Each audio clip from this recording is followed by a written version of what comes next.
मगध देश में एक राजा राज करता था। वो बहुत चतुर और समझदार था, लेकिन साथ ही साथ वे वीर और महाप्रतापी भी थे।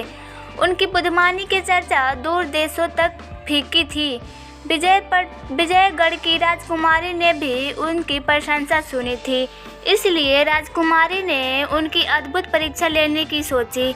एक बार राजा किसी कारणवश विजयनगर गया। अब राजकुमारी के बुद्धि परखने की स्वर्ण अवसर मिला। वह दो जातियों को लेकर राजा के पास पहुंचा।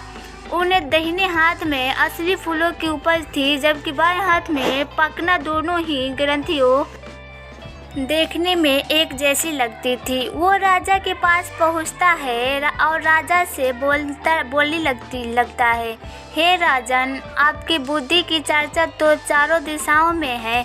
आप क्या बता सकते हैं कि इन दोनों ग्रंथियों में से कौन सा ग्रंथ वास्तविक है और कौन सी कल्पना? राजा ने दोनों बहनों की गौर से देखा। दोनों एक ही समान लग रही थी। पहचानना काफी मुश्किल हो रहा था। राजा प्रत्यक्ष से समझदार था। उसने दरबारियों से कहा कि महल के सभी खिड़कियों खोल दे। खास अनुसार महल के दरवाजे खोल दिए गए। जैसे ही महल की खिड़कियां दरवाजे पर भर जाती है, चारों ओर खाने पीने की महक का माहौल फैल जाता है।